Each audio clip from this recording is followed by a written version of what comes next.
আলিপুরদুয়ারে আবার আর এক কীর্তি, চাকরি দেওয়ার নাম করে আধার কার্ড নিয়ে হাওয়া। ভাবুন, এবার আধার কার্ড দিয়েছেন, তিনি চাকরি পাবেন, ফর্ম তুলবেন, চাকরির জন্য ফর্ম তুলবেন, তো একজন এরকম ফর্ম তোলার নাম করে আধার কার্ড নিয়ে হাওয়া হয়ে গেছে। এখনো পর্যন্ত জানা যাচ্ছে যা, তাতে শহরে 3টি ওয়ার্ড, আলিপুরদুয়ারের 3টি ওয়ার্ড থেকে এরকম আধার কার্ড আর ভোটার কার্ড তুলে নিয়ে এক প্রতারক চক্র হাওয়া হয়ে গেছে।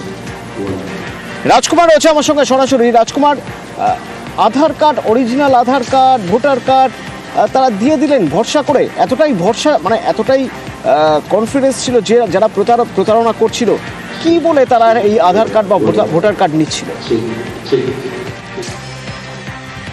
দেখো অতনুদা, অত্যন্ত চাঞ্চল্য ছড়িয়েছে এই ঘটনায়। সেটা হচ্ছে, প্রথমেই বলে রাখি যে শুধুমাত্র এখন যেটা আমরা খবর পাচ্ছি 3টি ওয়ার্ড নয়, আলিপুরদুয়ার পুরসভার যে 20টি ওয়ার্ড, সেই 20টি ওয়ার্ডেই কিন্তু কম বেশি এই প্রতারক চক্ররা ছড়িয়েছিল।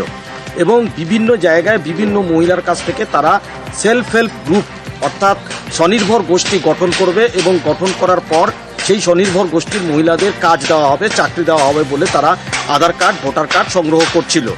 এবং এটাতে তারা পুরসভার নাম করছিল, যে পুরসভার পক্ষ থেকেই তাদেরকে বলা হয়েছে যে স্বনির্ভর গোষ্ঠী খোলার জন্য।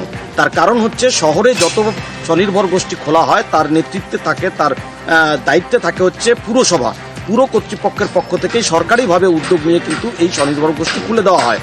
ফলে পুরসভার নাম করে তারা আধার কার্ড, ভোটার কার্ড এবং কোনো মহিলার থেকে কিছু টাকাও নিয়েছিল বলে জানা যাচ্ছে, নিয়ে তারা কার্যত উধাও হয়ে গেছে।